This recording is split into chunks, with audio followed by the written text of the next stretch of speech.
Jesus esteja sobre a vida de cada mulher que está me ouvindo, de cada mulher que chegou até o canal, de cada mulher que superou o ano de 2024. Hoje, dia 31, nós já estamos partindo para o ano de 2025. Eu já quero aqui declarar a paz, a prosperidade e que desde agora você já comece a sonhar grande, sonhar alto para poder transbordar ainda mais na vida de outras mulheres.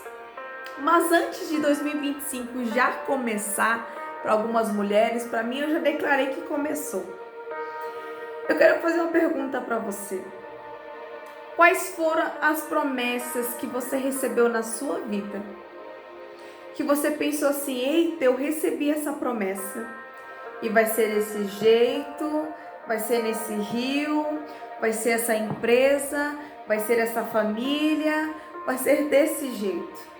Você já se identificou com alguma promessa, uma palavra que você recebeu na igreja, em algum lugar que você estava, algum lugar profético, algum ambiente que fala sobre as promessas, algo direcionado para você?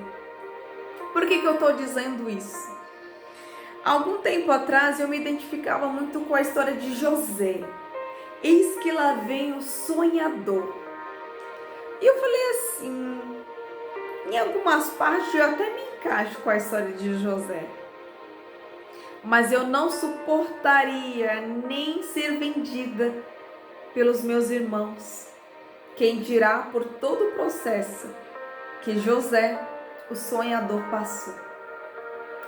E conhecendo cada vez mais a palavra do Senhor, eu lembro que um dia eu ministrei sobre a história de Naamã. E eu ministrando sobre aquela palavra, eu falei, nossa, eu estou pregando para mim. Porque eu me identifiquei com a história de Naamã. Mas o que isso tem a ver com o ano de 2025 e o ano de 2024? Eu vou ler aqui alguns versículos para que você possa compreender e entender. Para quem já conhece, vai ficar mais fácil a interpretação. Mas para quem ainda não conhece, vai ficar um pouco confuso, mas eu vou deixar tudo na descrição, os versículos. Em 2 Reis, no capítulo 5, fala o seguinte, a história de Naamã. No primeiro versículo diz, e Naamã, chefe do exército do rei da Síria, era um grande homem diante do seu senhor e de muito respeito, porque por ele o Senhor dera livramento aos sírios. Era então este homem herói, valoroso, porém leproso. Ele era o top, né? Tava ali, ó, chefe do exército, mas ele era leproso, contagioso, contaminando a sua geração, contaminando a sua equipe, o seu exército. Então nada adiantava ele ser o chefe do exército, mas se ele era um homem leproso. Porque por trás de toda a capa tinha alguém ali se coçando, tinha alguém ali com assadura. Em alguns momentos, dependendo do estágio que a pessoa está da lepra, ela não consegue se conter. Além do odor, a coceira, a alergia, tudo incomoda. Imagina naquela época muitas vestes de couro, aquele sol, muitos não tomavam banho. E você ser o top, mas tem lepra. Quem é você? Você pode ser o cara, mas você tem lepra. Mas ele foi orientado por algumas pessoas, por uma menina. No versículo 3, e disse esta a sua senhora, oxalá que o meu senhor estivesse diante do profeta que está em Samaria, ele o restauraria da sua lepra. Então foi Naamã e notificou ao seu senhor dizendo, assim falou a menina que é da terra de Israel. Essa menina, ela provavelmente ali, ela foi usada pelo Espírito Santo né? Foi usada ali de uma forma ousada, porque ela estava como escrava de uma família que provavelmente Naamã executou seus pais, mas ela não deixou de transbordar na vida de outra pessoa. Ela não deixou de falar: olha, em Israel tem um profeta conectado com Deus, conectado com o Senhor, que ele pode te curar. Só que naquela época Naamã fazia muita adoração a outros deuses. Era muita adoração a estátuas, a deuses, a imagens. E ele pouco se sabia: quem é este Senhor?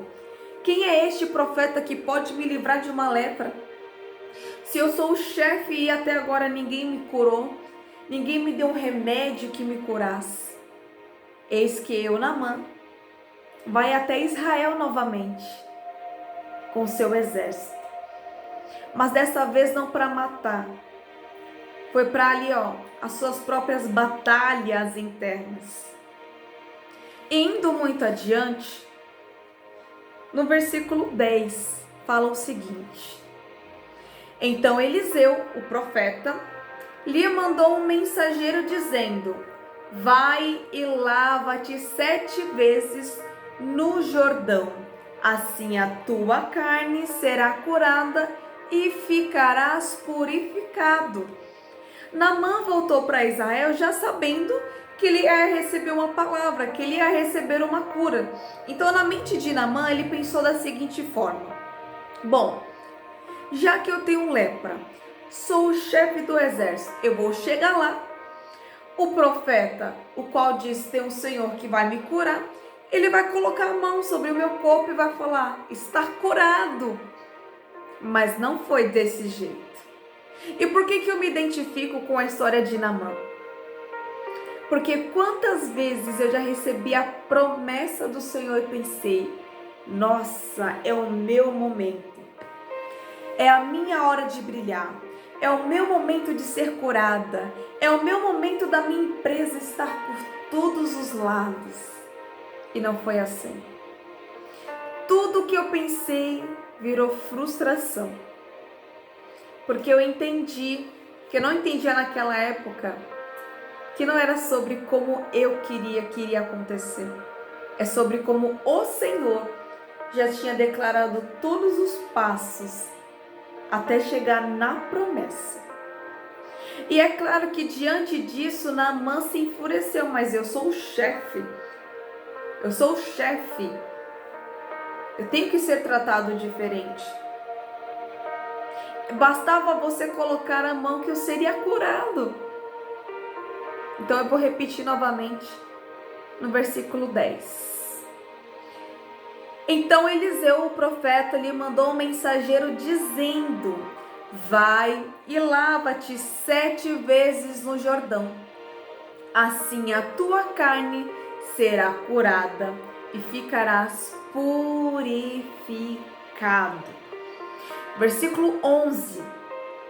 Porém Naamã muito se indignou e saiu dizendo: eis que eu dizia comigo, certamente ele sairá, se colocará de pé, invocará o nome do Senhor, o seu Deus, passará sua mão sobre o lugar e restaurará o leproso. Ele pensou assim: vou chegar lá, o profeta vai falar, vai invocar o nome do Deus dele, o nome do Senhor, e eu serei curado e vou voltar para minha terra. Mas não foi desse jeito.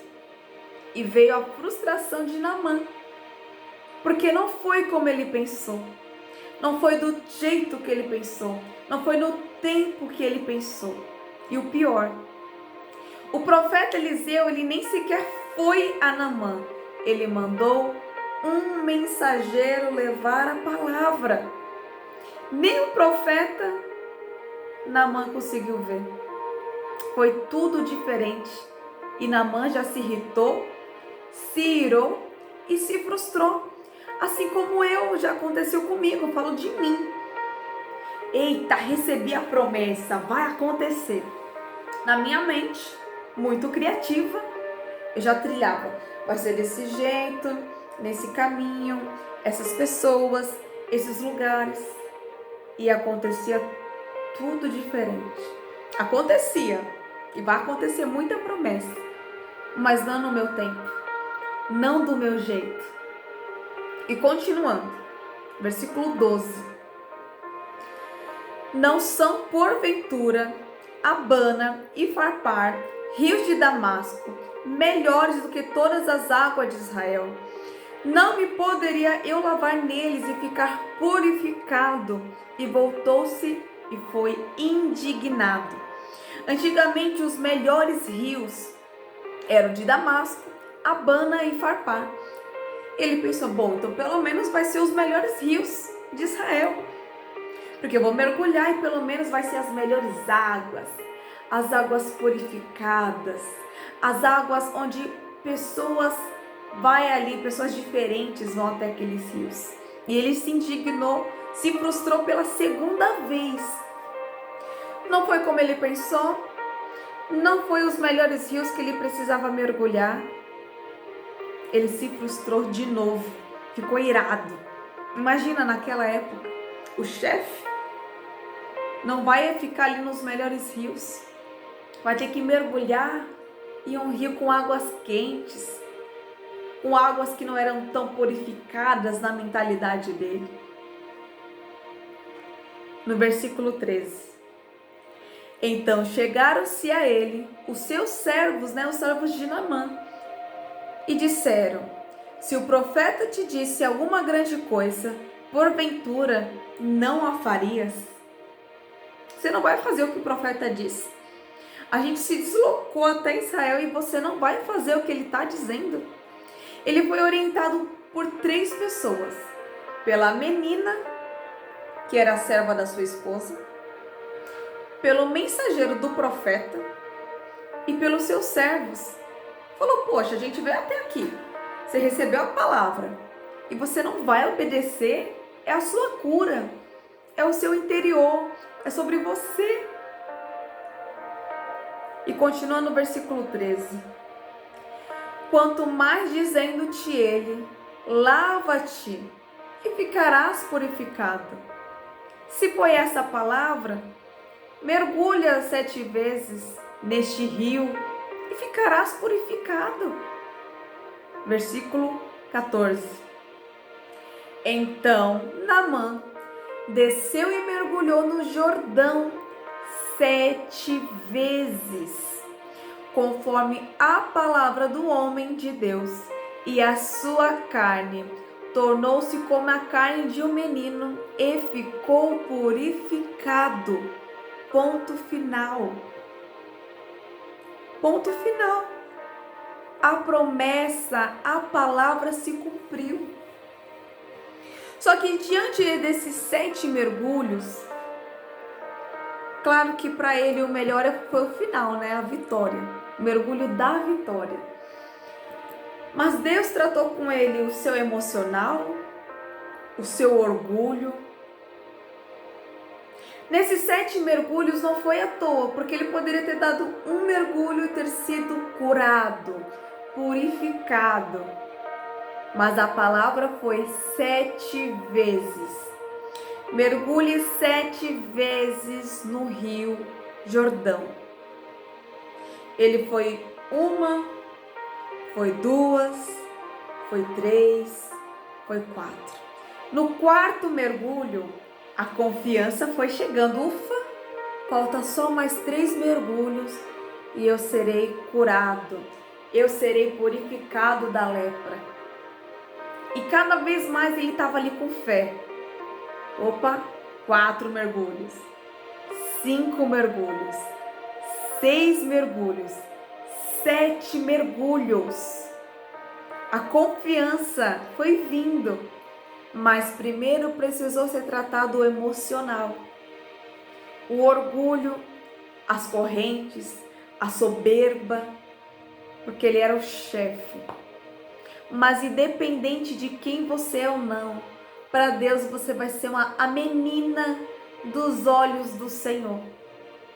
E eu sempre que eu comecei a olhar essa palavra, eu falei, eu me identifico como Naamã. de querer que as coisas aconteçam no meu tempo, na minha hora. Mas quem é você para querer colocar as ordens do Senhor de forma diferente? Quem é você para ministrar o tempo de Deus, a forma que Deus vai fazer as coisas acontecer? Naamã precisou passar por 3 pessoas e mesmo assim ele ia voltar para o seu lugar, para a Síria, sem ser curado, porque ele queria que fosse do jeito dele, e não é assim que vai acontecer. E eu assino embaixo o que Naamã passou. Eu sei o que ele passou. Poxa, mas podia ser tão mais simples. Podia ser tão mais fácil. Podia ser tão mais fácil.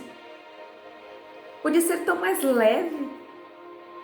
Mas imagina, se fosse só um mergulho, ele não ia entender o propósito. Ele não ia sentir Deus.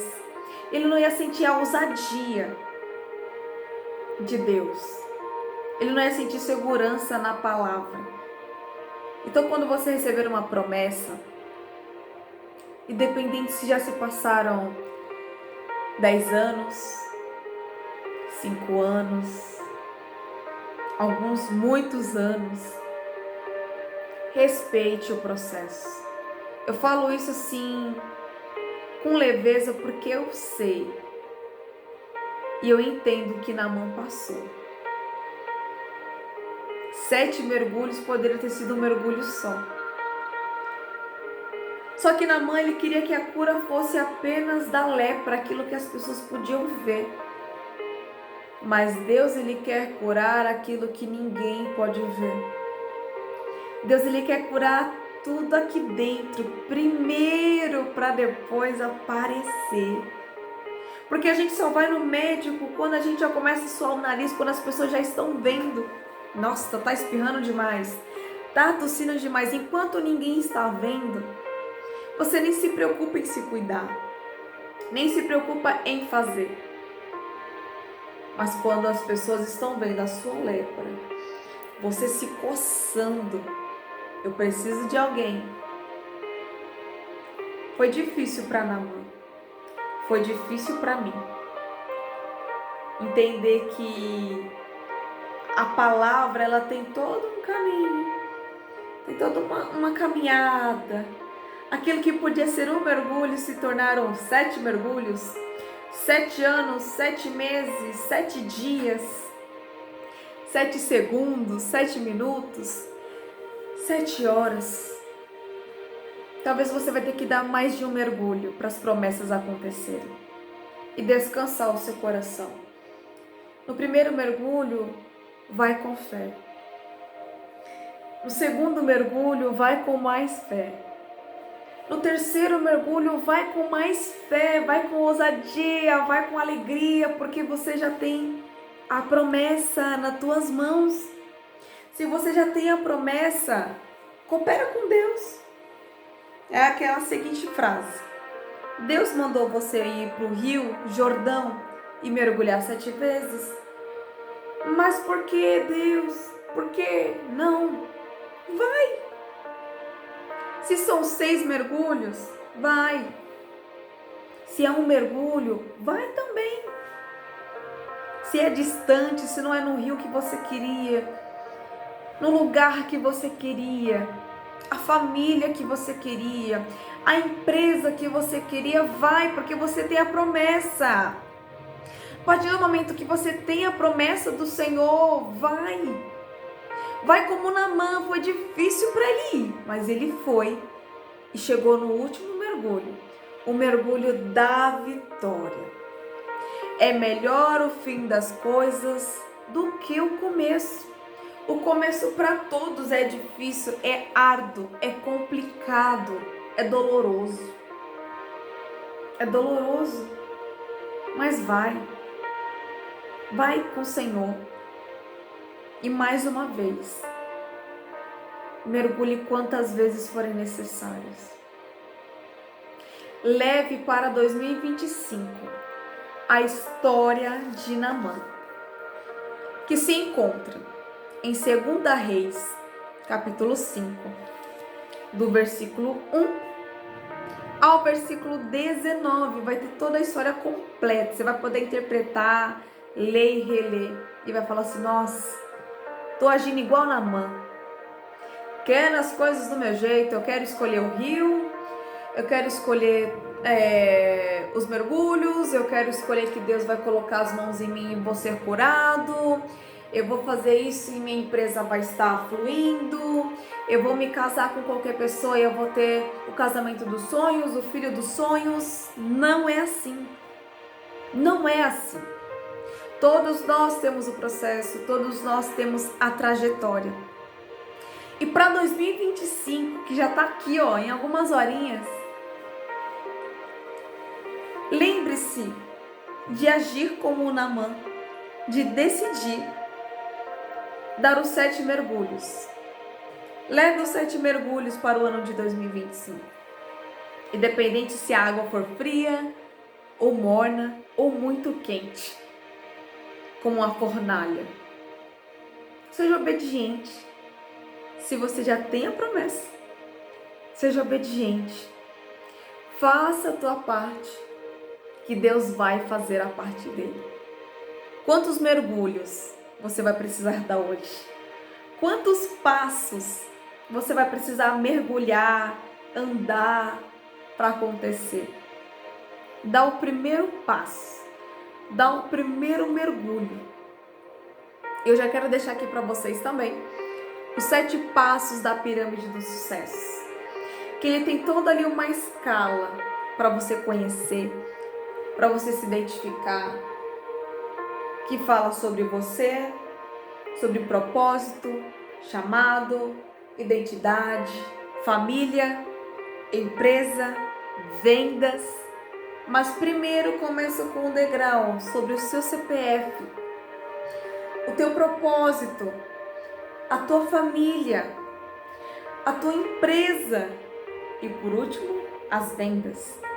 Acesse a mentoria para mulheres empreendedoras, que se chama Bruna Cabral, Renascer Empreendedora, porque eu precisei renascer. Eu precisei começar lá em 2014. Eu precisei orar, eu precisei quebrar, eu precisei me identificar, eu precisei de um diagnóstico, eu precisei de todas essas etapas. E eu te falo, foram mais de 7 passos, foram mais de 7 mergulhos que eu precisei para poder alavancar. Mas primeiro foi o meu CPF, a minha família e o meu CNPJ. Eu estava fazendo CNPJ, família e depois o CPF. Eu desapareci a minha família também. Então vamos recomeçar, vamos renascer. E eu quero já aqui declarar que o ano de 2025 ele já começou transbordando na sua vida. Espírito Santo que nos ouve nesta manhã, nesta tarde, nesta noite, derrama a unção de ousadia, de alegria na vida de cada mulher empreendedora que decidiu hoje renascer, viver o novo, viver o renovo para 2025, para florescer, para estar na vida de outras pessoas, para transbordar, para florescer. Espírito Santo vem para 2025 e eu declaro para você que toda paz, que toda prosperidade venha estar na tua vida para a honra e glória do Senhor. E não esqueça, sonhe grande, muito grande, todos os dias da tua vida. Sonha grande, essa é a tua missão, sonhar grande. E eu desejo para você o melhor ano, mas só vai depender de você. Tenha um feliz 2025. Eu declaro novamente, sonhe grande para a honra e glória do Senhor Jesus. Amém.